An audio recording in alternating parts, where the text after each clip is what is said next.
to get some questions from you guys who are watching us right now. Who is here this morning? Good morning, everybody. I see We've Simon got B. Simon B. We've got Lucky Duck Podcast. I Hello. think Thank you, people guys. know that they want to come in and watch not during the slate, but right when we've started. So That's we'll super helpful. have more Yeah. friends here in a minute. So think about it, folks. Thank you all for joining us early. But hey, if you have literally any tech question for us, we want to answer them. Some of them may be included in Asking Gadget down the line. But this is a good time to just talk. And yeah, we'll be talking about a bunch of AI web browser news as well. For this live stream, we're going to start with the other news section, but in the actual podcast, we'll front load all the Q&A stuff. So it's cool. How's everybody doing this morning? How are you doing, Ben? I'm doing good. I was preparing for production today. Just wanted to make sure that I had a handle on all the topics, and then I was like, oh no, I probably have to have pop culture picks. But thankfully, Yeah, I've good pick. actually been doing things. Um, so I have some good suggestions. Although I bet that you're not a big fan of lessons in chemistry. That's what I've been watching I've recently. dabbled in it. I do like that's Brie Larson, right? Yeah, Brie Larson, good actress. I Yeah. don't think this was she did a good job with this Mhm. role. This role was weirdly defined for her The though. a lot of reviews for that show was like mid stuff, and that's also Apple TV Plus, so it's like their stuff is just weird. And I'll talk a bit about that, like a bit about Fountain of Youth, which is a Guy Ritchie movie that does not exist, but is apparently on Apple TV Plus. So just kind of a weird thing. Yeah. So Chi Ming Chung and Lucky Dog Hello. Podcast say that the audio is cutting out a lot now. Okay. Let me see here. Good to see that. In out, in out. Let me see. Is it me or is it Ben? Let me know. Yeah, I'm also trying to listen to the Mm-hmm. oh goodness gracious. Yeah, I'm trying to listen to the stream and you, Devindra, live, and that's really confusing. And also the stream has gotten to a point where I'm talking, so I had to just turn the sound all the way down so I wouldn't get too confused. It was both, says Lucky Dog. Okay. Now also listening to the stream. Let us know if there's any other weirdness. I do need to move away from this Focusrite audio interface and back to my old one, and Windows was just giving me driver issues. Excuse me. Hmm. Uh, yeah, it seems like what happened? There was a Windows update that broke everything for you, right? It was a whole bunch. There was Windows Update that broke a lot, and then I had to start changing browsers and stuff. We'll see. Hopefully, I have not noticed any internet issues. I also, the thing that happened is that at some point when I was upgrading video cards, my built-in Ethernet died. So now I have to rely on the USB thing, and eventually I have to plug in a PCI thing. So that's a whole story. A lot of things have broken over here, but it seems good according to everybody from what I can see in the chat. Okay, Okay, we're gonna move yeah. So let's talk about web browsers first. Let's talk about AI web browsers. Let me just get my notes ready. Mm-hmm. Um, hey Cool. everybody, I use a pencil and paper. This is a gadget podcast, but I've been using a pencil and paper for as long as we've been working on this. You know what's a good gadget is a decent pen. So I'm totally down with that. Okay. Just checking. Hey, this is Devindra's audio. Hello. Okay, my recording looks good.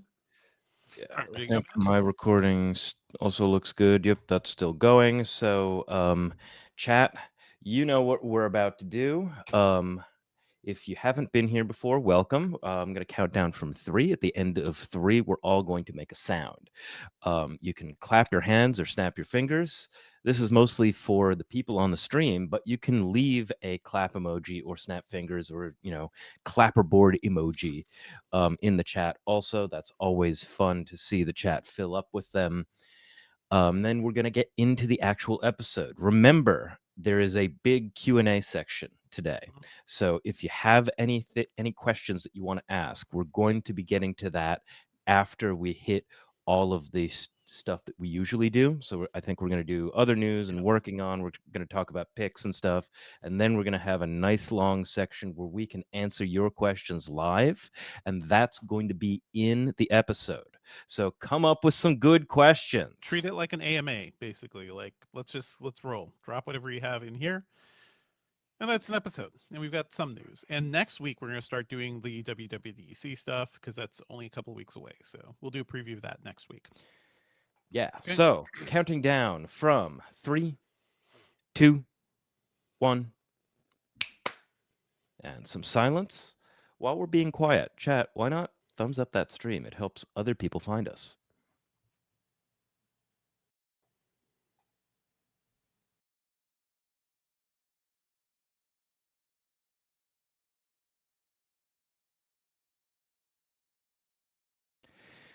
And silence over. Let's get to it.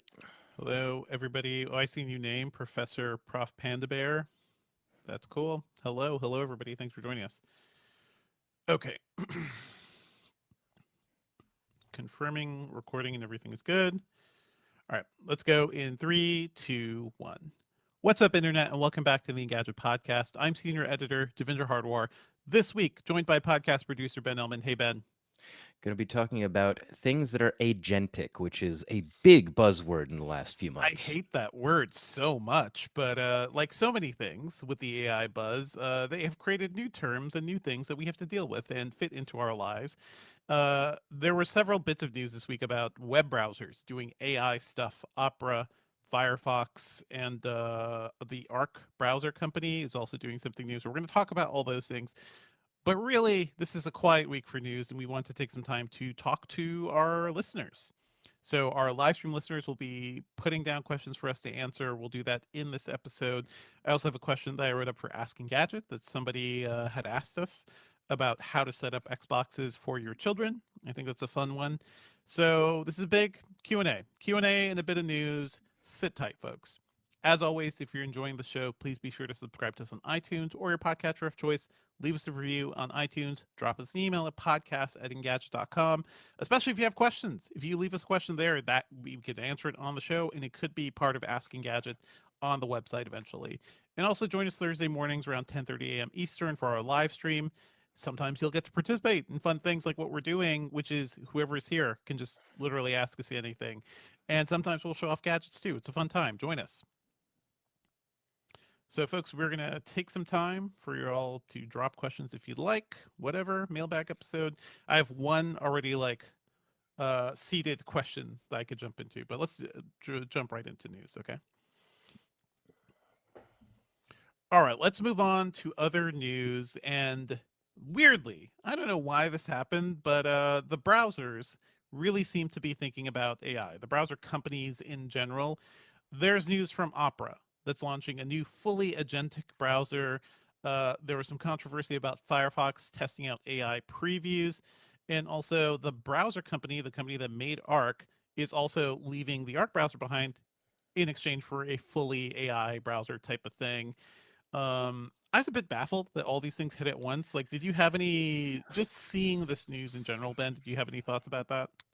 I Do you have want AI in your some browser? bigger Yeah, I have some bigger like news analysis Uh-huh. ideas, but let's go through things point by point Mhm. before we get to like the larger bit of it. So, okay, Opera is talking about a fully agentic browser that can surf the web for you. Yeah. What does that mean? So agentic AI is the thing we're going to be hearing about more. It's sort of like it's a thing you talk to. It's like a more alive chatbot. It's a more responsive type of chatbot. So far, we've seen AI basically be in the form of a search engine, right? Like it's a text field, and it replies back with questions. Sometimes you can drop a picture. Sometimes you can ask it voice questions, but it's a very like basic thing. The whole thing about agentic is that it's going to be a little more helpful. I think it's just like a super powered version of what we're seeing right now, but that's something Microsoft wants to pursue with how Copilot works. It's certainly going to be a way they think of Siri moving forward too. And also what the Google thing, Google's AI stuff is going to follow similar things, a better AI that In fact, responds roughly though, to your needs. Yeah. like Google was the thing that debuted like the functionality that I think that people talk about when they talk about agentic things, because it's not just the fact that it's a chatbot. It's the Mhm, fact that you can say, "Hey, can you go do this 3 or 4 step task?" Something that I saw on social media recently was some tech person saying, "I want an agent that I can say, I would like to plan a kid's birthday party um, somewhere within 5 miles from my house. Here is a budget of $500. You are allowed to spend like $500 on, whatever linked credit card, mhm. and it will take however long it needs to take and go off and do that as if it was an assistant or an agent Yeah. working on behalf of you. Think of What what a travel does agent does. Think of what, like, any of those Yes. types of things used to do. Yeah. So what does it mean to be an agentic web browser? Is this something that you can Yeah. say, "Hey, I've always wondered about this or this," or honestly, a college student saying, "Hey, I would like you to write a 15-page paper for me on these themes using these sources, so on and so Mhm, on. Take as long as you need, make it actually good rather than have it pop up before my eyes the way mhm. ChatGPT often does, It's basically and I assigning. wanna come back and Yeah. find it sometime later." If you remember that game, was it called Minion or Minions? One of those. But it was like Xbox 360 game where like you were the super powerful overlord and you just commanded your little creatures to go out and attack or do things. It's essentially And what we're doing here. AI minion, go forth and find me research. Yeah. can you remind me of the Google service that was, unveiled a few years ago? This must have Mhm. been like 2016, 2017. This was the first, thing where you can ask Google to go off and make, dinner What's that reservations called? for you. That was like that made some real ripples, and I feel like that's a progenitor to anything that you call agentic today.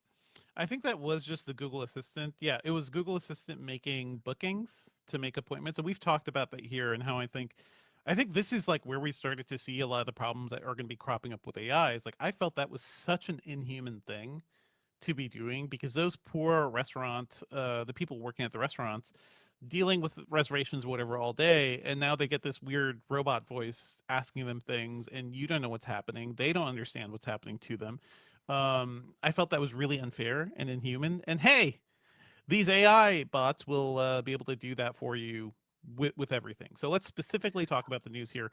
Opera Okay, but announced. Professor Yeah. Panda Bear in the chat says that it was duplex. Yes, that's right. Duplex. Duplex was the name of it. Eventually, Duplex turned into something that was in Google Assistant. I hated all those things. And I've talked to people who've run restaurants who are like, I don't know why this weird robot voice is talking to me now, and like I owe it something, right? I did not sign up to take orders from a robot today. It's sort of like that. Opera announced a new browser that they're testing called Neon. Opera Neon, a browser for the agentic web. I'm going to play the video for it here. Actually really well produced video because it's just a robot talking about, well, what is an AI agent, how do I work, what do I do. The basic gist of it though is that it's going to be a web browser that does not look like a web browser. Let me find the screenshot that they're talking about here. um, I believe, yeah, it's just like a blank screen, and what you see, it's options to do, make, create, something like that.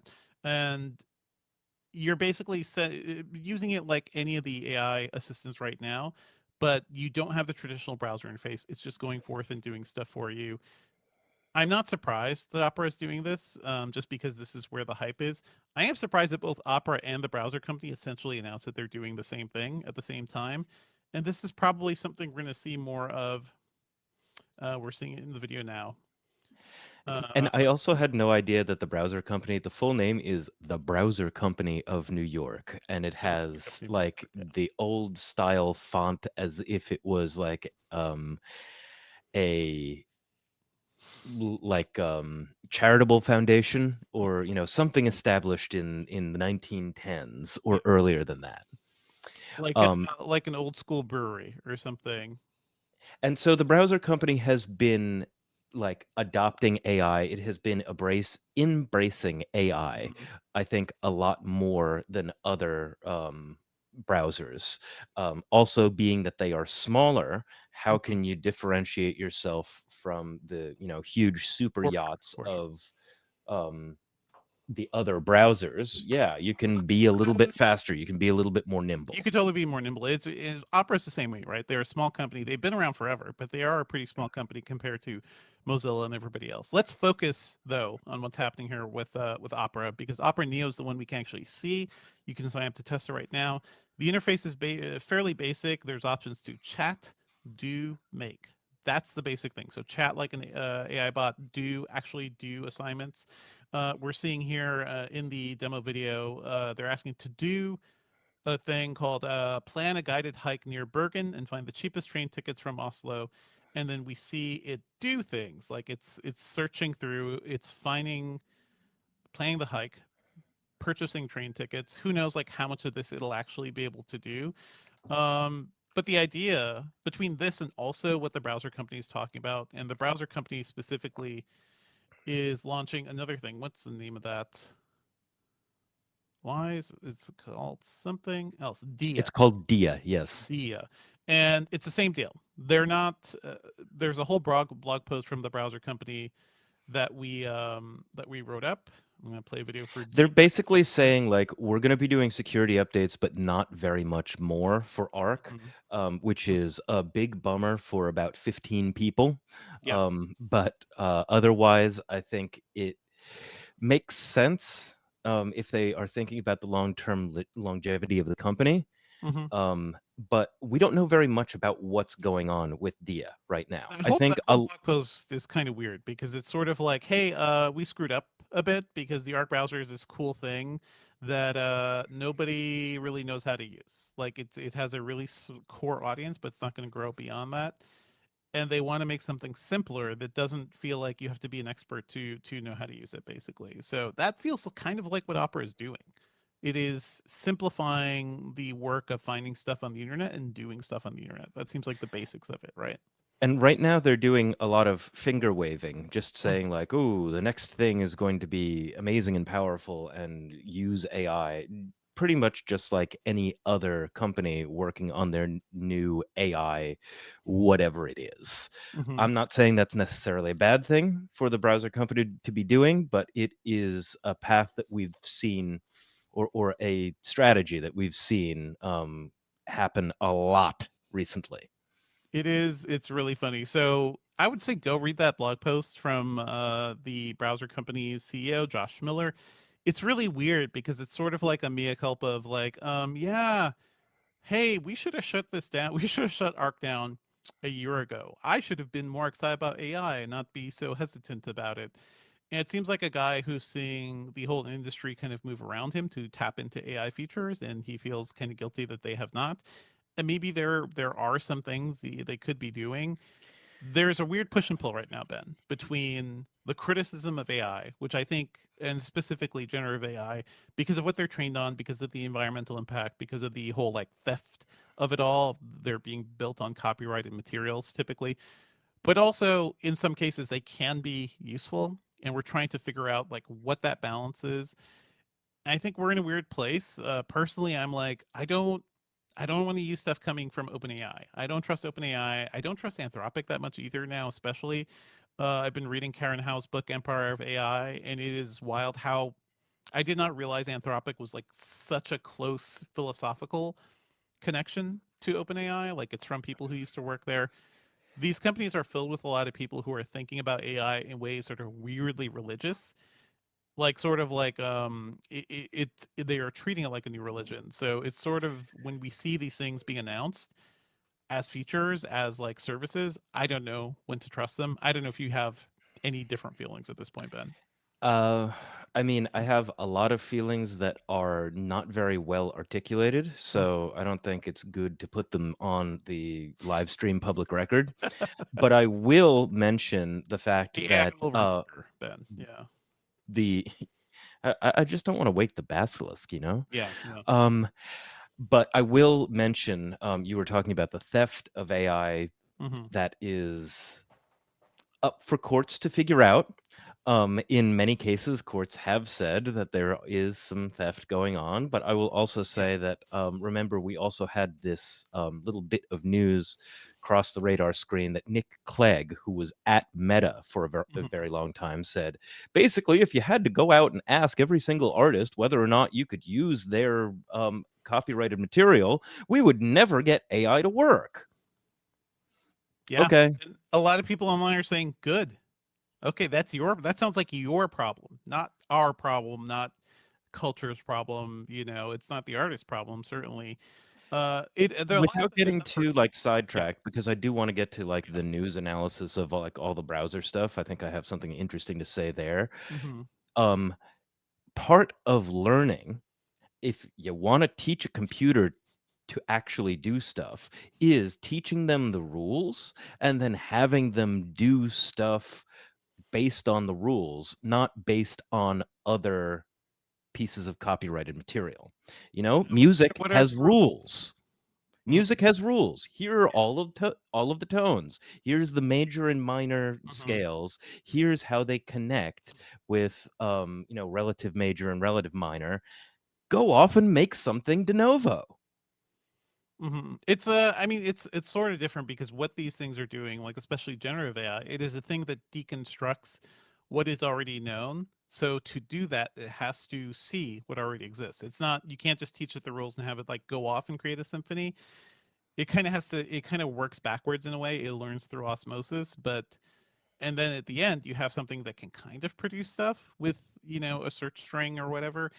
And for a lot of people that's kind of miraculous, but I also think we are just barreling towards this thing. Reading Empire of AI, it really makes it clear. Like OpenAI and a lot of people were just like sweating for years, like oh shit, oh shit, oh shit. Microsoft gave us $1 billion. We got to do something, and they just kind of stumbled into these models. Like other AI researchers, we've talked about folks like Timnit Gebru, who have been researching this field for a while, were always really trepidatious because of the downsides of AI and like the bad things that could come up. When you build a big model, it's built on material that is often racist and sexist. It is all the stuff that exists on the internet. And if you don't think about how you're building a thing, a black box that learns from that and how to take out the bad stuff, then you're not really doing a service to humanity. You're actually creating this thing that could be incredibly dangerous. And we've seen that happen again and again, even back to like something like that AI chatbot Microsoft announced or released, Tay, which was immediately like people just started making it say, I believe, racist and sexist things. That was a huge disaster because they didn't know how to like curtail all that stuff. So anyway, Yeah, getting back to browsers for a what we're second. seeing here, I mean, this is all connected. This is a browser entirely based on like the stuff AI can give you. Having it research like an AI thing, would you trust your browser to do that? It doesn't seem like these things have a manual mode, right? This is like it's sort of like the difference between having even like a manual or automatic car or one that is fully self-driving and will just take you to where you need to go. But maybe you want to sightsee. Maybe you want to take a specific route. Maybe you want to like have a spur of the minute change. It seems like for these browsers, you don't have direct control over a lot of what these agents are doing. So that is kind of interesting. Just wild. And then as the Firefox guy, I'll just get to the Firefox bit. Yeah. I went to Firefox Labs. I enabled their like AI link previews. Hmm. They're fine.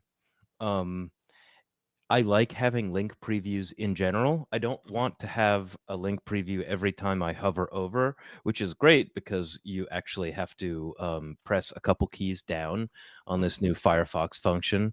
It will bring up the link preview as if, Hmm. and I'm pretty sure the link preview is something that has existed for a while now. It's just something that I never enabled. And then right under that, with a little sparkle icon, because Yep. that is the AI Yeah. Hello. emoji now, it has key points. And if you give it a second, it will read the link and tell you some key points about this. Hmm. Now I think it's the time when we can scale up to talk about whether or not this kills the concept of links. Hmm. I don't see this Firefox link preview with some key points bulleted. I don't see that killing links. Well, What do you think? the whole point is you're previewing this thing. Hey, give me a quick summary. Give me the gist of what's in this link. Oh, got it. I'm not going to click that link actually. So, does this link preview actually generate a click that goes to the website and will count towards their ad views or whatever? If it doesn't, then that's kind of messed up. Or is it taking that information from some cache that they have and it's just like spitting back the information it has to you? I think that's a real danger here because the whole thing about Google's previews, like the site summaries that they do at the top of search, is here's the basic gist of what you're trying to ask. It gives you the information. How often are you actually clicking back into the site links to go there? It's the same thing, and to me it's potentially less dangerous because not everyone's going to do link previews. I have to say, I use some Chrome extensions that give me, if I hold down my pointer on a link, it pops up the page in a little window and I can scroll Hmm. it up and down really quickly, so it doesn't summarize it, just give me like, hey, what's going on over there, and I can go in and see real quick. To me, that's useful, especially when doing stuff like looking through a game guide or something where I just need to peek at some information. I don't need to like completely change this page I'm on. So there are a lot of ways to do it. The key here is that it is giving you an AI summary of what's in there. And that's the sort of thing where I can see the problems here, and I don't think we can do much to avoid it because Google has made it the de facto thing. Firefox is going to make it a thing that's going to be a part of, Mozilla is going to make it a part of Firefox. It's certainly going to be a thing built into Chrome eventually too, um, because of the capacity for generative AI to just summarize stuff and do it pretty well. It's one of those things where everybody wants to do it because it's like a wonderful magic trick. Nobody wants to read long emails. Nobody wants to do a long article. You want a quick summary up top. In a lot of ways, that is a good usability thing too. A lot of websites have done that too, where the news articles will list key points up top, and then you go down and read the whole thing at the bottom because people glance at information. The problem is we don't. Website owners cannot make money from this, unfortunately. Like this Yeah, what really we're talking devalues about the is whole thing. less traffic overall. Yeah. And there was an interview on another tech website talking with Sundar Pichai about whether or not Gemini um, puts more traffic out to the larger web. And Sundar was like, well, it goes to like a greater variety of websites, like Mhm. very much sidestepping the question.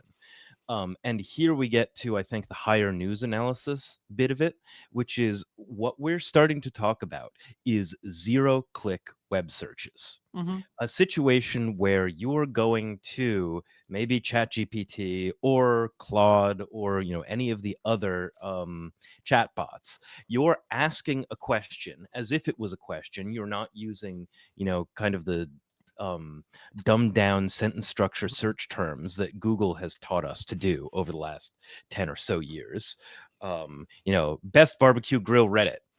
Mhm. Um, and so you are asking this question, you are getting a response back, and you are not going to any other links. The only website that you went to was Google or ChatGPT or any of these other places. Yeah. That can be a huge problem for other websites, especially news websites.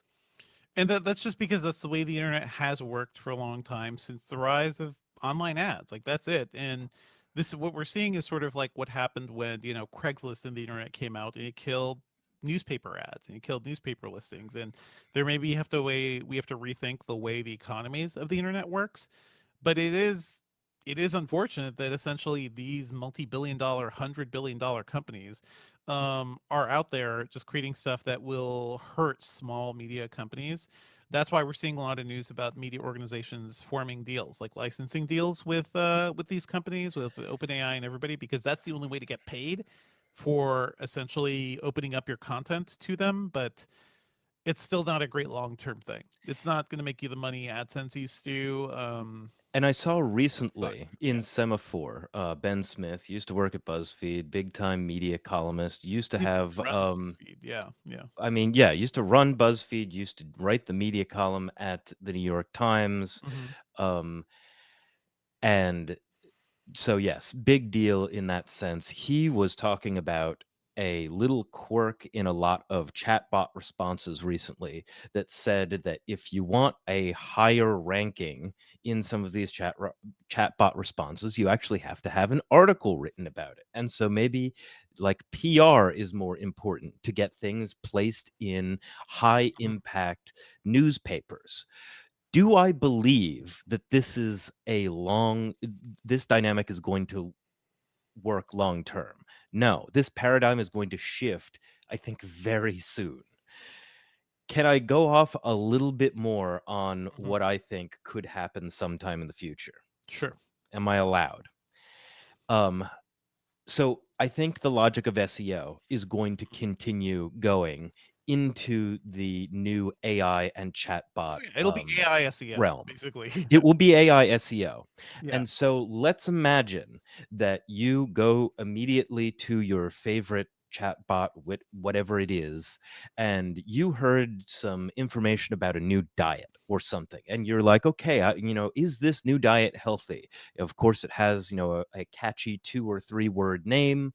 Um, and so you can go off and like ask that question, Mhm. and the chatbot will say, of course it's very, very healthy. And then there will be a little footnote that says that most of this information came from carnivorediet.com. Yeah, yeah. Because we have someone in the chat, I think it was Lucky Dog Podcast in the live stream chat, that said, oh, I like that Google's AI previews cite their sources. Who looks at the cited sources all that much? Yeah. Or are you really just skimming very quickly the biggest possible text It's the on the least they can page? do. It's the least they can do to put some sources down there. Yeah. But um, then there's a question of kind of like user experience and like front end development. How are you presenting the information? Because you want the information like from the chatbot or whatever it finds on the web to be the biggest thing. That's the thing that people are looking for. And then maybe the footnotes, but I feel like the footnotes are going to get smaller and smaller, especially as there's some kind of dollar and cent incentive Mhm. to maybe not talk so much about where the chatbot is getting its information. And Yeah. it might Yeah. be like contracts directly, or it might be lawsuits. So it's like, oh, actually, this is coming up de novo, or like we are using an imprint of the web that we downloaded before some some lawsuit that came up. um and we're talking about 18 months in the future now, if Mhm, not longer. mhm. Where this is a transitional period. We don't know what the heck is going to happen, but what we are seeing is a widespread decimation of the online media industry in general. Look at what's happening to video game websites. The folks that can survive are either like enormous, like IGN, or people get fired. Look at what happened to Polygon. That is such a heartbreaking thing. Yeah. Uh, great sites being sold to content farms essentially, and then the people there, the only way for them to survive is to essentially create their own, either their own email list or their own like self-run site. Not everyone's going to be able to do that. The best people are doing that right now, but it's a shame because we're going to lose a lot of voices and lose a lot of media, and those folks aren't going to be able to like always pay freelancers the way a big media site used to. So we don't have answers. It's just like what I see happening, especially with AI, is that I just see more problems in an already messy online environment because hey, online advertising has been tanking for years. We've seen crazy things like a decade ago Facebook was like, hey, move all your video over to our servers and let's do Facebook video. And then people completely, including Yahoo, completely moved their video teams around that and built around that and kind of devalued YouTube a bit. And then a little bit later Facebook was like, our bad, we don't want to do Whoops. that. Whoops. Yeah. Also, they didn't count the views properly too, I believe. That was a whole On thing purpose. on purpose. So anyway, I'm sort of saying I'm tired of being at the whims of these giant tech companies, and we've seen like That's pretty all much the like summary of this whole that's where we podcast. are. That's where we are. Y And but AI it is the it really is yeah. sad that we built such a vibrant, information Mhm, ecosystem, and it seems like what's happening now is these large companies are trying to make it so you don't go to anywhere but mhm. their websites, and then they'll just crib all of the information from the larger web. But how is anybody gonna make money to put new information on the larger web if you're only going to these 3 websites? It remains to be seen. So, and I will say like sometimes this is something I encounter. Like I'm like prepping my kids lunch and I have 10 minutes before I have to get them in the car and I'd be like, how long does salami last after you open the package? It's like I don't have the time to like always open up and do a search, look in the browser and do like some searching around. So now like we can just say because my AirPods are in my ear, I can be like, hey, virtual assistant, how long does salami last after you open it? And then I got a Mm. pretty decent response that was enough to be like, I'm gonna throw this out. That's all I need to know. I didn't need to know anything beyond that. It's like I'm not gonna take a chance on salami that's over a month old, basically, even though it's a cured meat. So it's stuff like that that I think is useful. That stuff is genuinely useful. The AI tools can be good. It's just there are all sorts of other parts of the whole media ecosystem that we're not really thinking about. And I'm kind of worried about like what we'll see with AI browsers. I will ping Opera. I have not tried Neon yet. The Arc browser Dia thing is not coming anytime soon.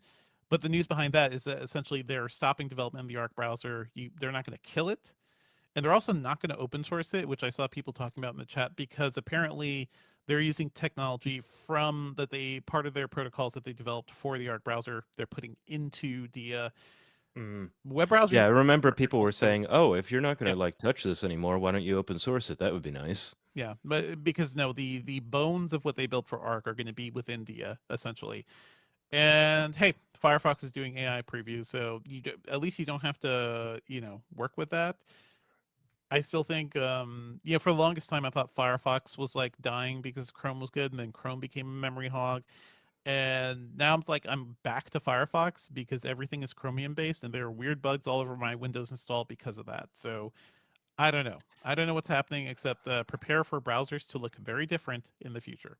I think that's the main takeaway we can get from this. Anything else you want to add, Ben? No. Devendra, how do you feel about, Grok in Telegram?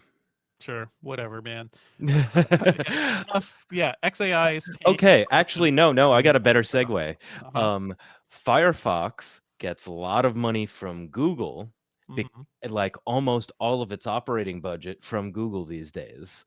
I don't know how Telegram, makes its money. I do know that it is a distant second, when it comes to secure like Hmm. messaging, text messaging sort of stuff. So I can only imagine that maybe this could be a similar like let's establish a vassal app basically.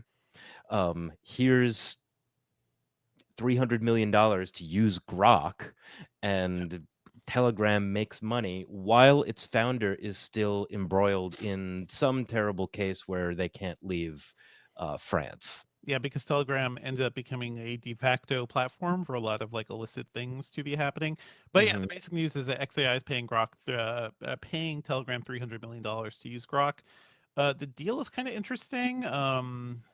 The 300 million covers a single year, and XAI will evenly split any subscription sales to Grok Premium and Premium Plus within Telegram. So Telegram's making a lot of money. This is only $300 million for a year as well, so this is probably good for them. This isn't like a 5 or 10 year deal.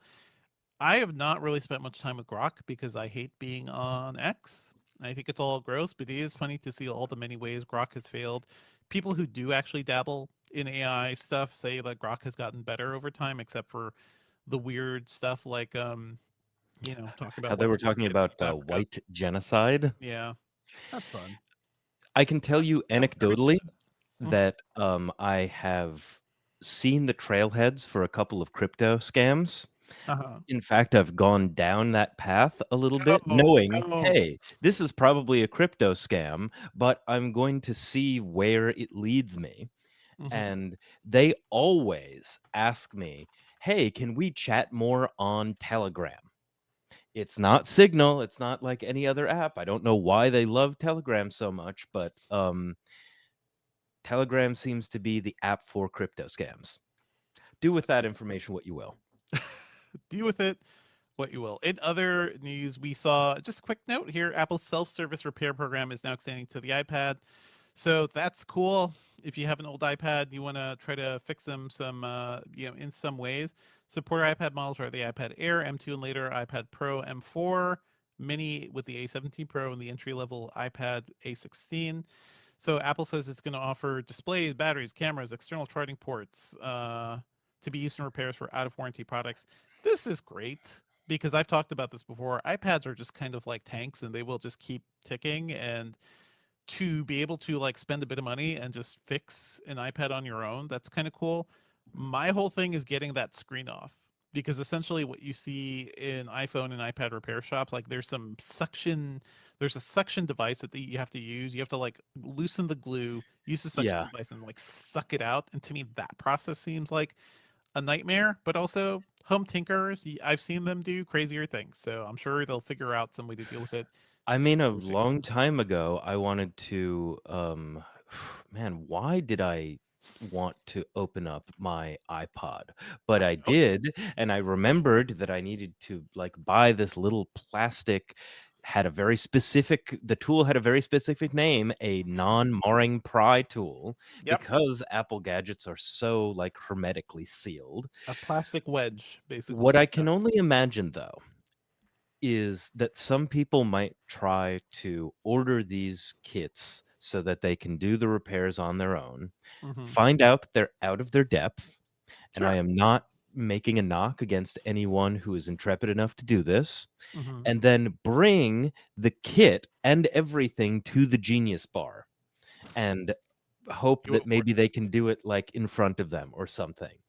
If Yeah. you are listening and this has happened, if you work at the Genius Bar at any Apple store, please hit our line at I'm sure that'll happen. podcast@engadget.com. I'm sure that'll happen. Just like, yeah, as an IT guy, like I've seen people come in with all sorts of stuff. Like, hey, I started this and this is not going well.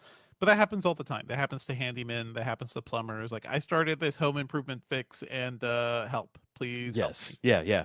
So I'm not too Exactly. surprised by that. But hey, good news overall. We also saw something. Apple's rumored to be releasing, basically rumored to be changing its number scheme for operating systems. This one's coming from Mark Gurman, but apparently at WWDC, Apple may be releasing iOS 26 this year, not iOS 19.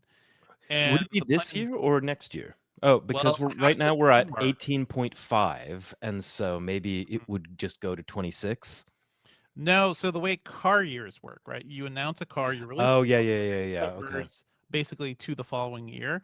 And it seems like that's going to be the strategy for all of their software names. So we could soon see yeah, iPad OS 26, Mac OS 26, everything jumping up to 26. Even though a lot of those software generations are much younger. That's kind of funny. I think this is probably a good change because I hate the OS names, just like I hate the A series chip names too. It's really hard to keep track of what's what. This is a good way to know if you're running the software, the current software, last year's software, which year's software are you running? A very quick and easy way to figure this out. The Also, only thing there's no is, unified understanding of like which OS you're using because there's like Apple TV OS, there's iOS, there's now like Vision Pro OS. So if you can have that like standardized, that makes sense. The other side of it though is there is a contingent of people who think, you know what, we should be doing software a little slower and be making like huge changes from version to version who is saying versus that in like the year 2025? I don't know. what's that? Who is saying that in the year 2025? Is that still An like, economist writer, an economist tech writer that I follow. I mean, I kind of like that idea rather than like iOS 2K26, but I don't know. that is not the way, unfortunately. Like, everything has That is basically not the way. that is not the way. is from what I've seen, like what Microsoft did is it sped up Windows updates. Apple, has been doing quicker iPad updates.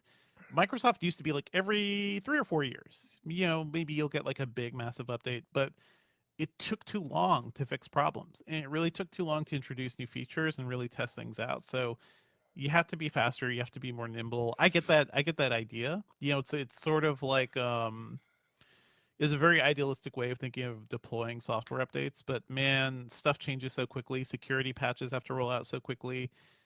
I just feel like you have to be able to be nimble. That's kind of the way it goes. So I'm just saying this, what Apple is doing, if Apple ends up doing this totally makes sense. This makes life easier for us as we write about these things, for customers as they try to figure out what they're running, for anybody supporting them. Like this is net good to me. The only thing is, in 100 years, what's Apple going to do? They're really going to be in a Y2K situation here if we're just going with the final year, final year. They'll figure something else out. Will humanity even exist, or will the AI have already taken over by then? I don't know. We'll all be paper clips by then.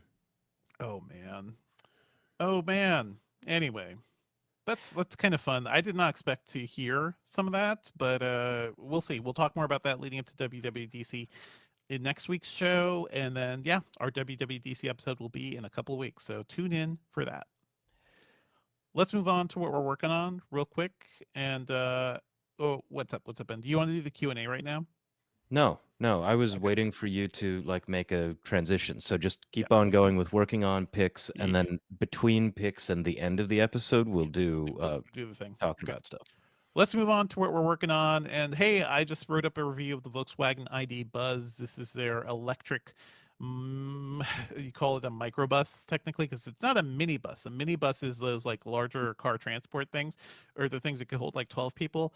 This is their EV version of their classic microbus. There are a lot of things I like about it. It has a lot of room. It's really easy to drive. It's a real head turner because everybody who saw us driving this for the past week just could not help but stop me and ask questions about it. It looks really cool, but my God, this thing starts at $60,000 and actually higher at most dealers, which is a lot. Let me just put that in perspective. Like the Toyota Sienna, which is a hybrid minivan, that typically goes for around $50,000 now, and people consider that too much because you're paying luxury car prices for a Toyota. This thing is even more expensive. It's in line with the Kia EV9, but the problem is that this thing only has an estimated 234 miles of range, which is really, really low for a modern EV. You can get the Kia EV9 for basically the same price with a 300-mile range, which makes it more useful for road trips. Also, electric cars, batteries kind of they get wonky in extreme heat and also extreme cold. So your range goes all over the place. If you have already a low starting range, that could be a bigger problem in the winter where you're, heating things up and your battery is also stressing because of the cold, and you may see that range reduced even more. So that's a big problem for such a big, expensive car. I don't know. What do you think about this thing, Ben? Is it cute? Do you like it? Yeah, it's a beautiful vibes machine. I think I Yeah. saw one on California Route 1 when I was in the Bay Area a few months ago. But that makes so much sense. There's a lot of money flying around there. And also, you don't have to worry all that much about huge swings in temperature. Basically, I mean that's basically it. But also, if like whatever, if the money is not a huge issue for you, then yeah, this is kind of the only all electric 7-seater minivan like vehicle in America. In China, there are EV minivans. BYD, I believe, has produced a couple at this point, but we don't really have anything else in the US. You either have this or you have a 3-row big SUV like the Kia EV9, the new Ioniq 9, or the Rivian R1S. And I've driven two of those other cars. They're great. They're also expensive. The Rivian starts at $80,000. The Kia is great. The Kia is genuinely great. The nice thing about the ID Buzz is that you have the second row sliding doors like a minivan, which is great if you have kids. It's great in tight parking spaces, especially like grocery stores and stuff. That stuff just makes it so convenient. This Buzz is a really easy vehicle to live with. I wish it was cheaper. I wish the range was better. So I cannot like make this a recommended car for us. I will say this in our review though. In a couple of years, in a couple of years, EV prices cannot hold. Like EV prices fall like a rocket. I'm looking at a Polestar 2 right now, which originally retailed for $75,000. Use 20,000, use 20,000 at like 40,000 miles. That's ridiculous. So when this Wow, thing 20,000, 20? $50,000 Wow. for a $75,000 car that's only 3 years old. When in 3 years, when this thing hits the used market, um, I could see prices going between 30 and 40,000, and then we're cooking. Then we can talk about like what's an affordable car for a lot of people, even if the range is low. Most families aren't going to be doing road trips all the time. Maybe you can live with that, especially as charging infrastructure gets better. But for 90% of your living, your daily living, like a 230-mile car is actually pretty good. Um, I like think all taking the consistent time ramps and stuff. Yeah. about the runs that my mom did. She Yes. did school pickup all Yeah. the time. Yeah. And so she would go from my middle school to my brother's elementary school to the God. grocery store to like a couple of other places. She was like a Cub Scout mom. Hmm. Um, and so everything that she did was so inside the plug-in hybrid range. Basically. Like if that existed when she was doing school pickup, she would have never paid for gas except for stuff that happened on the weekends. If we Mhm. would like go up and visit family in Poughkeepsie, because I Yeah. grew up Yeah. around the New York area, um, that's the only time that we would end up using gas. A lot And of we plug-in could, hybrids right now get like 30 to 50 miles of EV charge. So that's like great hmm, for your daily commute, essentially, if you're doing something literally, mainly locally. So that's still an option. Hey, Volvo, like they are releasing something in China, the XC70, that is going to be it's like 200, it's a plug-in hybrid, but it also has 200 miles of EV range, which is ridiculous. So it can still run gas, but it also gets you up to 200 miles. It's only going to be in China so far. But when you have something like that, you're like, how can Volvo do that? And you are an enormous VW microbus, and you can't fit in more batteries. Effectively, true, cost effectively. Like true. I don't understand the argument here. So to me, there are many issues here.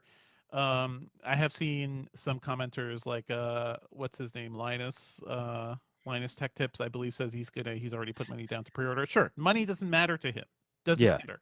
But I think for a lot Also, of when you people, have a think about it. big like YouTube channel, you can take that off on your You can taxes. take that off in your taxes. That's actually a great video crew van. Like you get your whole crew around, take it Oh, anywhere, absolutely. load up cargo. Cargo space in this was enormous.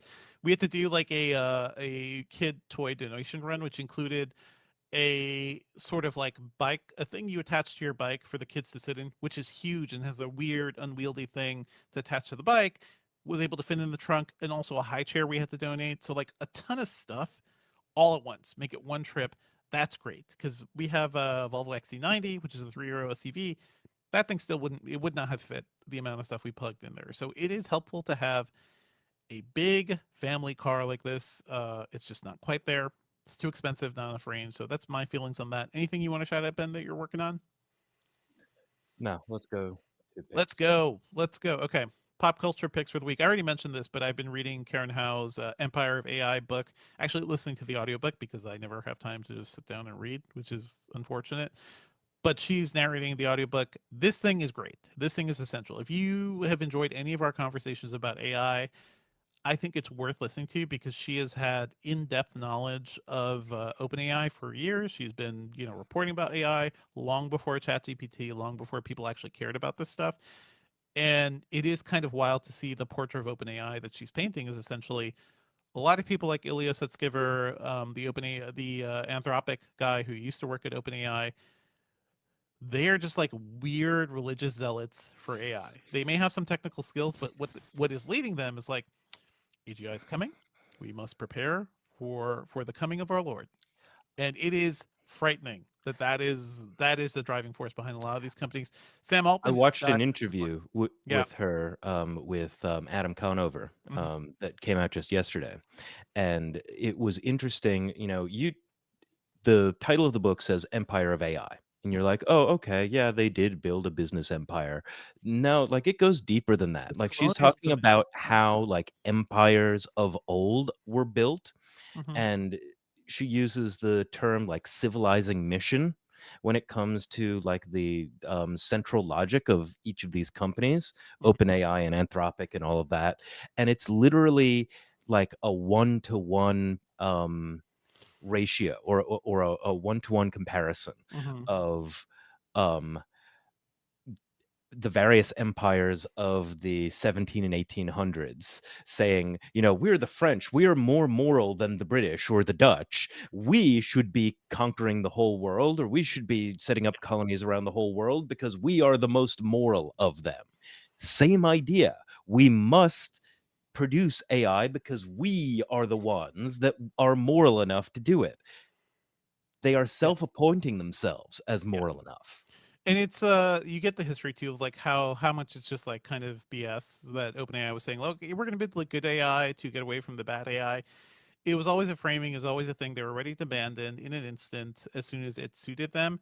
It also paints the book paints Sam Altman as this guy who's just like he is apparently a smart guy that a lot of people like to schmooze with. He's very manipulative in terms of like getting what he wants by trying to basically like he pretends to listen to people, but he does a good job of just always telling people what they want to hear. So he has that sort of like politician knack to him. Apparently, he was thinking about running for California governor at one point because they're like, Hmm. "Oh yeah, you're good. You're really good. One of these folks. Yeah, you know who's good at that? Politicians. Let's Yeah, use that." just a good talker. I heard Yeah. Karen Howe call him a once in Uh, a generation storyteller. I hate that. I hate that term, especially we just made fun of the video where he couldn't even have a cup of coffee with Johnny Ive, but this man is a once in a generation storyteller. Have Anyway, you heard the kind of conspiracy theory that that whole video may have been AI? I mean, that's a conspiracy theory, but Yes. No, it is as 100% a bad. conspiracy theory, but It like, is as unnatural as like AI stuff that we've seen. Anyway, the book is very good. Empire of AI. Listen to the audiobook, read the book. I'm hoping to chat with Karen next week so we can ask her some questions. So actually, if you have any questions for Karen Howe, drop us an email, podcast@engadget.com. And yeah, that's my pick. Anything you want to shout out, Ben? oh boy, do I have some things that I want to Uh-huh. shout out. I don't usually get to do this, so can I have two, please? Okay.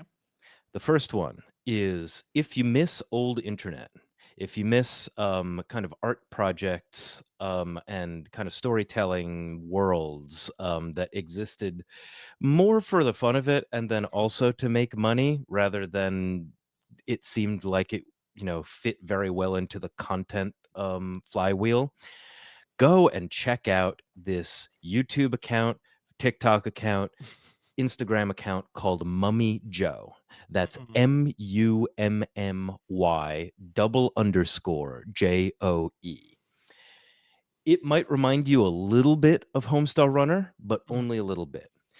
It has such a clear artistic vision, and the characters are so delightful. Apparently, it only started like within the last year and a half or maybe 2 years, and it's doing really well, at least in follower count. Mhm. I'm hoping that it comes through in terms of like actual, remunerative merch sales or whatever for the creator of this. I tried to see if there was anything I could find about the creator, but no, this person is mostly anonymous. If I had to guess, this is someone who worked for like um Cartoon Network or one of the other, like, this person is experienced. They know how to create a world right from the get-go. Mhm. And That's cool. it's so delightful to see. So check out Mummy Joe.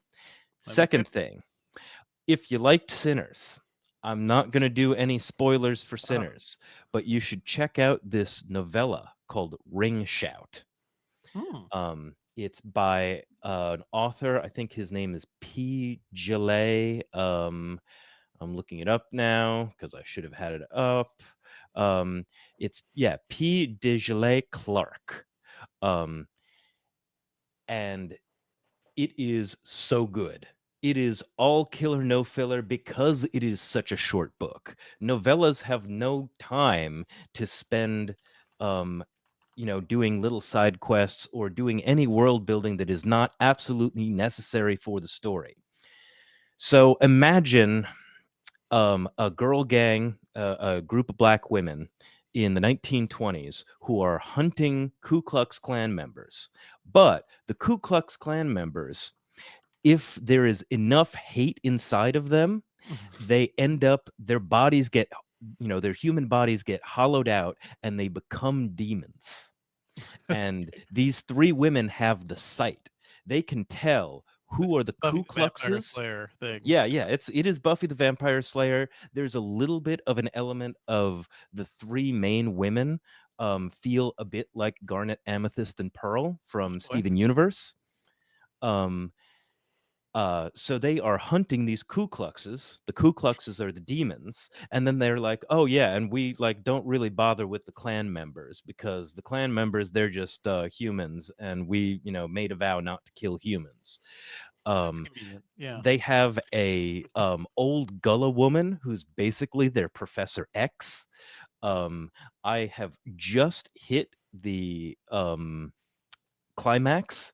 Hmm. Again, I don't think it's really spoilers. The climax has something to do with a screening of The Birth of a Nation Oh, that's fun. Okay. at Yeah. Stone Mountain in Georgia. 20 Like, minutes from me, baby. Yeah. oh my goodness, it Yep. is a great fun time. I've been listening to the audiobook. It's fantastic. I gotta check this out. And Thank you. yeah, go check this out. It is so much fun. What's it called again? Um, Ring Shout. Okay. There's a sword that comes out of nowhere. There's a council of kind of they're basically the fates. One of them has one of the women has a relationship with this like council of the fates, but it also they're inscrutable. They talk in riddles. It kind of reminds me of the general concept of the board, like from Control. And Mhm. everybody who's listened to this podcast for long enough knows that I love Control. We all love Control in this house. Yeah. Um, so check out Ring Shout. I really hope that it will come to screens sometime in the future because Mhm. from reading just a chapter of this that this was meant to be adapted. Okay. Sounds good. Sounds very cool. Thank you so much, Ben. Let's take a break here. Why don't we compile the questions? I gotta run to the bathroom, and then we Yes. will do the Q&A portion, folks. Be right back. Okay, yeah, everybody, I'm going to be taking your questions now. So yeah, ask us general tech questions. This is going to be going into the episode. So again, ask us some good stuff. I'm opening my notes app. That's not it. Um, so yeah, and I'm also going to be shouting out some comments from earlier in the episode that are interesting. Like, who is it? I think it was Kevin Says that said that he also knows how to spot a crypto scam and will waste a crypto scammer's time. Yeah, I have a lot of fun doing that. And I don't know why all of them say, hey, you should be using Signal, you should be using Signal, but they do.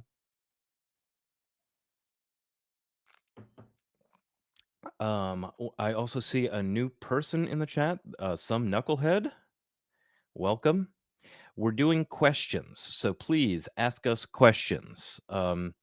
At this point, don't email them because I'm going to be looking at the chat more than I'm going to be looking at anywhere else.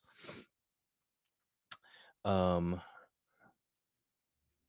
Lucky Dog Podcast is also talking about how they feel like the information going into AI chatbots is filtered. I mean, yeah, that's what we were talking about. And the question is like how much of an industry is going to pop up around how information is filtered into chatbot answers. Um,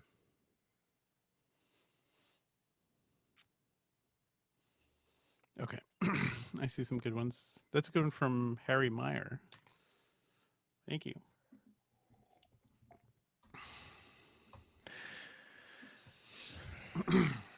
All right. I will introduce this section and talk a bit about the Xbox thing, and then you can shout out anything else you want to add, Ben. Sure.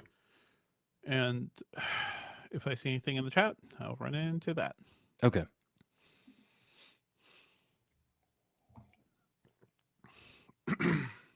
All right, drop us your questions, folks. Let me intro this section.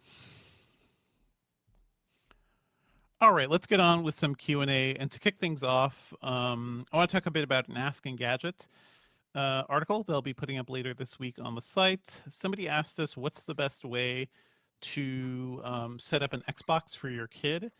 And it turns out that there's an app for that. It's actually pretty easy. The only thing you have to do is you essentially have to create a child account, a Microsoft child account, tie it to your family. You could do that from within the Xbox or websites, I believe. And also, there's an Xbox Family Settings app that lets you easily monitor how long your kid is playing, control how long they're playing, deal with friend requests. You can accept friend requests there too. And it'll even generate like playtime reports for you. So you can see what your kids are playing. You can also block off online games and just allow Minecraft. So I feel like, that's cool. For a lot of parents, like this is kind of what you need. I have seen reports that it's kind of messy because it is a very Microsoft level thing where there's multiple layers of permissions and it gets kind of confusing. So I've seen people complain on Reddit that their kids can't play on their Minecraft realms properly because of some permissions issue, and Oh yeah, got because really fed up with the whole process. So there was like, whatever, kid, I'm just giving you a normal Xbox account. I will manually monitor you. I will make sure you don't play enough and do stuff like that. I will be walking through the living room Yeah. often. But that does make sense, right? Like, Hmm. Minecraft is as much an online game as it is like a single player thing. Absolutely. Yeah. And in a lot of cases, like kids want to be able to play with their friends and like build stuff with their friends because it's basically Lego. Mhm. Sitting down with the pile of Legos in the middle between all of you. Um, yeah, so that can be difficult, but I'm wondering if there is two-factor authentication on this because I know Mhm. as an intrepid youth who tried to What get do you around mean by parental controls. Yeah, yeah, yeah. With any Microsoft thing, there's always two factors. So that's Okay, given. yeah. Two factors in there. All your kid needs to do is essentially just sign in with their account, and they are limited by what you can do. I'd say this is more useful for like, 8 to 12 year olds or 12-year-olds who may not be doing much online gameplay or may not be doing other stuff. For teenagers, there are controls for teenagers. I don't know how you do that. I feel like that's just they're getting older. I don't know. Let them play the games. I don't see much of a point in like censoring that too much. But that's up to you. It's up to the parents. Yeah. So that's a pretty straightforward thing. I don't Ben, how did your parents control your game time? Um, it was They didn't take mostly away your console or anything? I grew up in a very small apartment. Uh-huh. Um, so one level, there was Okay. no such thing as like going downstairs and you could do as much Hmm. video game stuff as you wanted downstairs because the parents were in the kitchen upstairs or whatever. Yeah, I grew up in like 1,000 square feet of apartment. My parents were in the Yonkers, right? kitchen. Yes. Yep. So in the kitchen, like, there was no, doors between the kitchen and the living room, Mhm. so they could basically hear what I was doing, and so, yeah, I'd be able to play video games for a few hours, like, after school, if I got all my homework done or, all afternoon on a Mhm. Saturday, but, also, there was only one TV, so that was its Yeah. own, limiter. If my parents wanted to watch something or like, I was just always aware that, the plug could be pulled. And then And as I there got were plugs older, to pull I very easily. Yeah. what's up? There were plugs to pull very easily too. The Yes, whole yes, literally. And then as I got older, I moved to like more PC gaming, and so Mhm. my parents would be able to watch TV, and I was able to, play StarCraft or something. Um, but again, the computer was right there next to the couch. Yeah, yeah. There's no hiding it. I am thinking about how lucky kids are these days. Like my daughter, she's big into Minecraft. She only plays it on her iPad. And it was an iPad I bought to be like, hey, this is the family iPad. It ends up being the thing she mainly dominates to play Minecraft when she needs to, but also it doesn't mess with TV time. She doesn't need to use a whole other device. She could play right near us. So that's kind of useful. And I manually just like keep track. Like, I think you've been playing too much today. Like, you gotta chill. So there are a lot of ways you could do it. We're not using the Microsoft Family Settings app with her yet, but actually now that I've wrote this piece, I'm like, maybe we should try it out just so I get some performance monitoring or something, because she doesn't even have her own Microsoft account. She's playing Minecraft on mine. But I do remember there were occasions where like my parents would hide my console, where I don't know. I don't think I was a bad kid who needed to do that at all. My friends though, their parents would just hide their controllers. So like, oh, the Mm. console's right there, but you did not listen to me today. Like, you were a real piece of work today. So we're taking your controllers and you can't, the console's there. You can look at it, but you can't actually play anything. And that was kind of diabolical. So we have gone a long way from those days where parents just literally had to like yank controls and hide consoles from kids. Now you have an app, kind of useful, done in a very Microsoft way. I'd love to know, if you're a parent and you're dealing with your kids playing games now too. How are you dealing with it? Are you dealing with it at all? Are you letting them have free reign because your parents were too restrictive with you? I've heard all sorts of like ways of thinking about this, and I There's do just not plan. so much stuff that you can get into via voice chat too. There's just Like, so much stuff. Yeah, yeah. But listen, I did not plan to have a Minecraft kid. She just ended up being a Minecraft kid, and I'm not too surprised. Like, she got into Minecraft around the same age where I discovered Super Mario Brothers, and it changed my world. And I was like, oh my god, this is my life. This is my everything now. So, and Minecraft is so much more interesting and so much more flexible. It could be a thing she plays for her entire life at this point. Because I've seen people talk about the builds they did when they were kids, and they're full grown adults now. So, in fact, if you yeah, get good enough at redstone logic gates, you can get a computer that runs yep. the original Mario in In Minecraft. Minecraft. Yeah. Yeah, that's a whole thing. But what's cool is like I was never really into Minecraft, so now I'm playing it with my daughter, and this is a gateway into it, and we're both learning it together, and she's teaching me things. So that's cool. That's the power of gaming, folks. All right. Do we have any questions from the audience? Yeah, did you spot another one? Let me Because I was see looking here. I around. saw one just scrolling through around here. Harry Meyer, you've asked a couple good ones. I hope I'm pronouncing your name properly. But one that they brought up is, do you feel we will give up our screens and keyboards? It depends on what you mean by that. I do feel like for a lot of people, the keyboards are gone, right? Like, a lot of people, you're on your smartphone, you're on your tablet most of the time. You only really use a keyboard for work, for productivity stuff. And I think for a lot of folks, you don't even really get to that. Will we give up screens? I've been thinking about this because there's been a lot of talk about the AI devices that OpenAI and Johnny Ive are working on together, and there were rumors that it was like a little iPod Shuffle thing with maybe a camera, maybe a microphone that's just recording you all day. The thing is, you can't. You need a screen. You need to see what that thing is doing. Like, you'll need a screen somewhere. The question It is, becomes a question of semantics, though. Like, yeah, yes, will there be a screen in the traditional sense in, mhm, the monitor that I'm looking at right now? Maybe not. Will there be a tiny little thing in some glasses or maybe even a contact sometime in the future? Yes, there will be a visual display. Whether or not you want to call that a screen is up to you. I mean, that is still a screen. It's literally a micro LED screen. I'm looking at the latest stuff from Xreal right now. It's a micro LED. It's just really small. It's still a screen, but I don't think we're ever going to be like fully. I'm thinking like the movie Her, which we refer to quite a bit.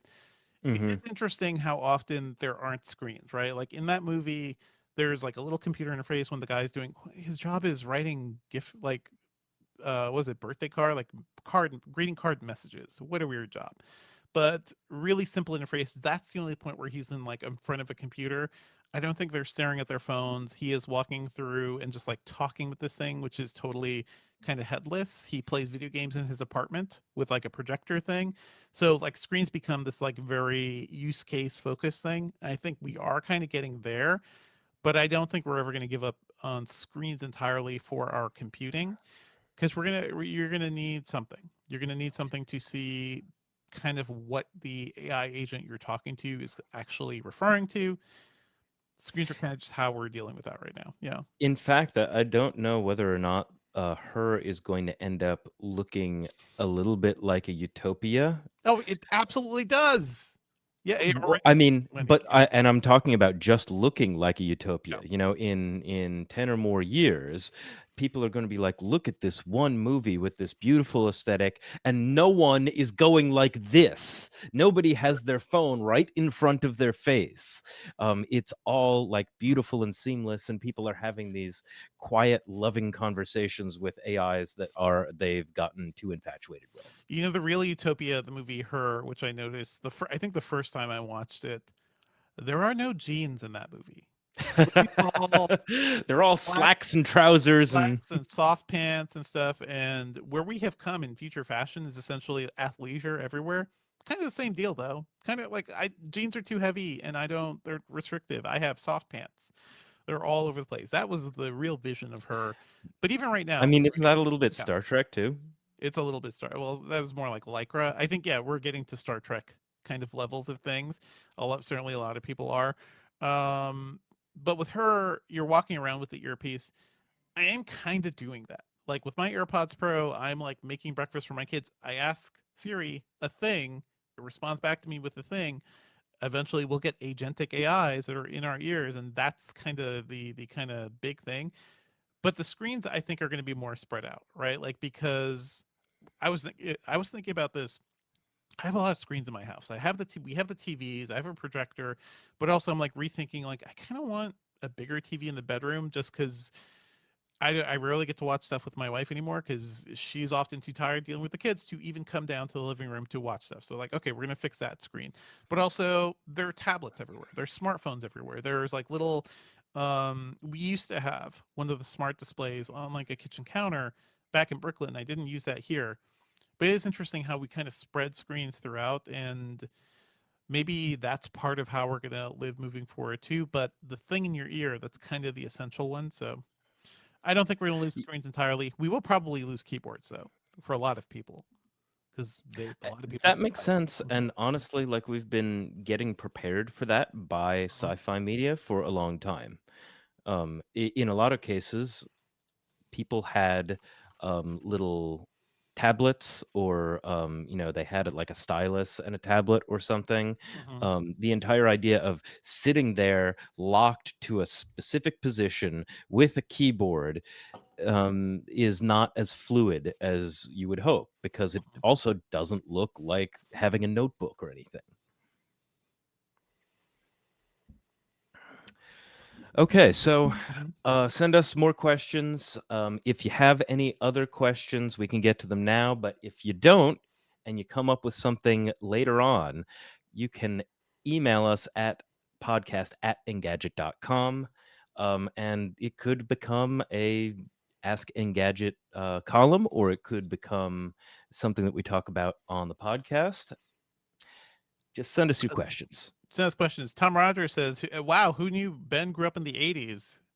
I guess barely '80s, right? Barely for you, Ben, or are you No you're the comment. '90s kid? Yeah, I'm just doing the math here. Not in the 80s though. No. I grew up. I have vague memories. I was born in '84, so I have like late '80s memories, and it was a time. It was a time. I saw somebody asking questions about EVs. I want to go back to Tom Rogers. You bring up a really good one that I responded to in the chat. He doesn't understand why there aren't small generators that charge batteries on the go in EVs. A 5-gallon tank with a small engine could give hundreds of miles of range. That is happening right now. I researched the BMW i3, which has a range extender that they call it, which is literally it's a scooter engine with like 2 gallons of gas That's in the so back funny. and it doesn't run the car, but if your battery gets low, it goes put put put put put. It starts in the back and just like slowly charges up the battery. I'm sure it's a terrible experience, but there are cars in China that are doing this more, and I believe some are actually going to be coming to the U.S. I mean, honestly, Pretty that soon. makes a lot more sense though, because Range like the generators, scooter yeah. engines are just so much more ubiquitous around there too. But they're really bad. They actually those things generate a lot more toxins than like a typical car engine. It was a whole thing. But apparently it's allowed in the BMW i3. I was really intrigued by that thing. I really wanted to get one, but they From won't an charge that. engineering perspective, Yeah, that's such a smart way of smart, smart, using smart thing. like Yeah. parts that are already there, that are Yeah. already available. You already have mechanics that know how to service those engines, Yeah. and you're just like, okay, it's in a car rather than on a bike. So we are seeing a lot of plug-in hybrids, mostly out of China. I think Toyota is bringing some here, but essentially it's a plug-in hybrid, but the gas does not power the car. The car is purely electric. The gas generates power for the electric engine. You're not having like a traditional engine in there, and that's kind of interesting. So, and those cars are getting like hundreds of more miles of range than typical other things.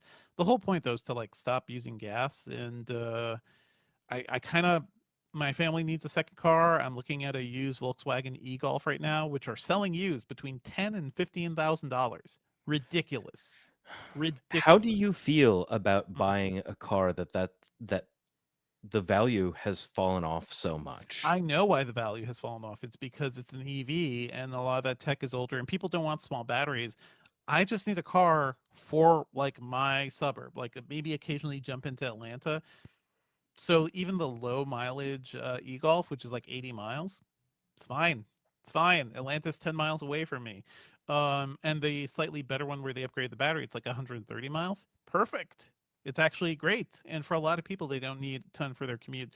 So old charging tech, old EV tech just depreciated really quickly. I know exactly why.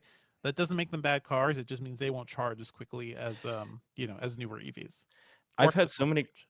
So my dad Mhm. worked for the city where we grew up, or where I grew up, for a long time. I kept on telling him, "Hey, if you have some control over whether or not businesses put in chargers, I think that you should try to get a stipulation into zoning or any of the other city laws that say that if you are doing some significant change to either the building or the parking lot, that automatically triggers a thing where you need to put in like 5 charging spots, Yeah. Yeah. because I think that ends up being smart in the long run. I'm not even saying that you need to put in solar in order to Mhm. service those charging spots. I'm just saying if you make any kind of a big change to your parking lot, not repaving, that's Mhm. too easy. But if you're putting in like a couple of extra spaces or something larger than it used to be, immediately you have to put in 5 charging spots, because Yeah. then Yeah. you have the situation that you're in where you might have a small battery EV, or someone is going to the grocery store and they just want to top up their charge a little bit, and in the 20 or so minutes that they might be in the grocery store, you can get like 5 or 10% battery. You get something. That sounds like a Actually, good thing to me. out in the suburbs, out here in the suburbs of Atlanta, that's what I'm seeing, Ben. I'm seeing almost every grocery store parking lot, a couple pop up, a couple charging stations pop up. And I think in the future, we're going to have like easier to deploy charging stations with like, hey, solar is really cheap. A solar panel is really cheap. The problem is they're still not as efficient as we'd like them to be. They need to bring in more energy, but it would be cool if somebody made an all-in-one EV charger that had a decent like solar umbrella to like collect some concentrated light, had its own battery, and can actually charge people whenever they need to. So put that out there. I see a good question from Mo Esquire. Thanks for sending it in. Is about producing a remote podcast. They're interested in starting a podcast devoted to examining artist discographies using DaVinci Resolve and Zoom. Can you share some tips? Oh, do we have tips? Do we have tips? It really depends because my God, when I started podcasting in 2008, um, thing it was rough out there. It was basically Skype and USB headsets because there were not many great USB microphones that plugged into computers. And we recorded the Skype broadcast and we produce that as a it sounded terrible. Now you could do it all on the internet, and it's kind of wild. So on for video, what we're using right now on our live stream is Video Ninja, video.ninja, which is something that our old video producer, our old live stream producer Julio, uh, turned us on to. It is all web based. You log in, it's like a video chat, and it gives you basically feeds that you can plug into OBS or wherever to broadcast. So do you just want to record a show? Do you want to broadcast the show? What do you think of doing? How many people are coming in? I'm Video still Ninja. bummed that we can't use Google Hangouts for this. This seems like a perfect utilization for And this Google is why. Hangouts. This is why I don't trust Google for anything. I don't trust Google's XR. I don't trust like Google will never actually deploy to something. Video Ninja being run by one guy is a really cool little tool, but I also know a lot of people who run just who have to produce other shows. Riverside.fm is something I've seen Mhm. a lot of podcasters use, both in terms of like uh, a lot of these things, Riverside and Zencaster, which I use for the Filmcast. You log into a website, you record through the website, it records a file locally. And that's the key. So it's recording your local audio, which sounds great. It's not recording the stream, which is audio sent to the internet, compressed, comes back down, sounds terrible. Local audio is what you want. Use one of those tools. They can do video, they can do audio, and then I've seen people set up Riverside to go straight to like Twitch channels or Discord channels, Discord rooms, and also straight to you know, web streaming as well. So I'm actually we should look closer at Riverside. It just costs money. The thing about Video Ninja is it's totally free. If you figure out Video Ninja plus OBS and have somewhere to like spit out those streams, like you're golden. So I'd recommend that. And I would say the reason that we do the sync at the beginning of each episode is because I prefer using locally recorded audio at all times. And so if you Yes. want to do a video component to your show, which a lot of people do these days, I very much suggest using local audio on the video. And so you're still going to need to do that same sync because what you'll end up doing is taking the video portion of stuff, syncing the locally recorded audio with picture, and then going on from there. Then you have a product that is that much higher quality for your listeners. And I think they will appreciate it a lot. A lot of people. The thing has been like I know you're a purist. Like you want always the local stream. Riverside, Zencaster, everything they're recording. They record local video as well. It So sounds like diet soda to me. I know. yeah, I'm yeah. persnickety. This is the website for people to get Definitely. persnickety about If tech you want things, though. persnickety, I will say if you're just getting started, if you have no clue what you're doing, if you just want the easy mode. Easy mode is using one of those things, Riverside or Zencaster or whatever, and getting it out there. Medium mode is using something like Video Ninja to master it all, and then hard mode is also at the same time, you know, do a manual local recording, and then you're syncing stuff in timelines and doing all that fun stuff. Anything else you want to add, Ben? No, I would say via con Dios. Like, yeah, good luck. Good luck, and send us the link to your podcast. It is a rough time to be doing podcasts right now. Trust me, I know in many, many ways. I see another question from Harry Meyer, which kind of points to something we've been talking about. Why can't the Xbox be like a home computer? Don't they have the power of you know, running a Chromebox essentially? Let me tell you, they have a lot of power. They have a lot of power of like a basically a low level gaming PC at this point, and that is something we talked about at the end of last year as Microsoft was like looking at the future of the console market, and the PlayStation, you know, 5 Pro came out. Everybody's gunning for the Switch 2, and the question is like, what does Microsoft do? The rumors are Microsoft is going to create some sort of handheld. They'll probably create some sort of like powerful next gen console, but they don't need to do a mid range. They don't need to do like a mid generation console. They don't need to do a pro because nobody's buying the Xbox Series X. More people are buying the Series S, but it's still underpowered. That Xbox Series X is a could be a great Windows computer. And that's the thing I was thinking of. Like they raised the price of that thing because of tariffs and everything. But still, even at $600 or more, a little box that can play decent games and, you know, run Windows, like to me, that is actually pretty useful. It would be kind of cool if they did that. I hope they do that. That would be fun. Just let people turn their Xboxes into Windows boxes. That's not hard. Come on. So thanks everybody for the mailbag. This was fun. It's nice to be able to do this every now and then. Again, if you have any other questions you want to ask, something that came up as you were listening to the episode, you can email us at podcast@engadget.com. Thank you, folks. I see a lot of questions coming in. I think we're just gonna have to wrap. Is there any other one you want to? No, I think I want to wrap. And then what I also want to do is just another top of the mailbag part, Sure. like a cleaner bit of it. So I can put that in and then I'll like Yeah. clean everything up so it sounds a little better in the audio Maybe, version. save this chat in case we want to pull out any questions for the future or for future episodes. Yeah.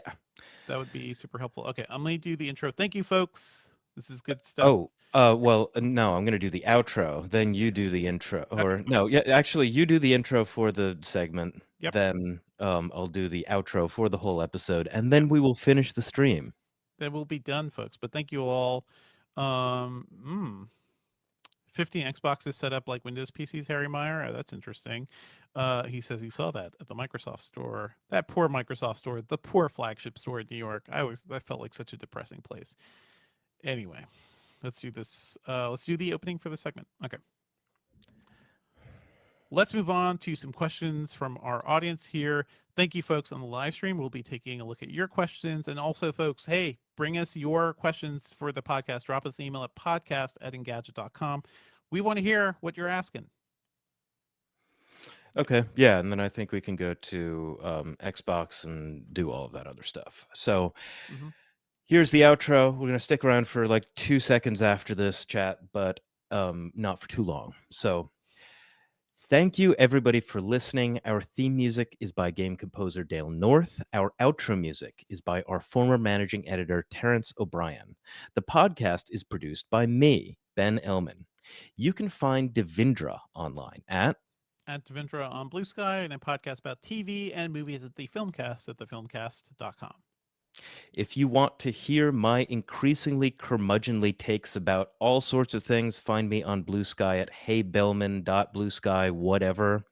Email us at podcast@engadget.com. Leave us a review on iTunes and subscribe on anything that gets podcasts. That includes Spotify. Thanks, folks. We're out. Okay, yeah. Anything else that anybody has to say? I think my chat Mhm. connection kind of died because you're talking about all these like chat mentions that I Yeah. have not seen. Maybe refresh. Refresh. Yeah, yeah. No, I need to pop out the chat again. Mm-hmm. No, I'm seeing some good when people are calling you Ben. Being a boomer is hilarious. Stay off my yard. Take a Yeah, boomers. okay. Yes, no. Now I'm seeing this.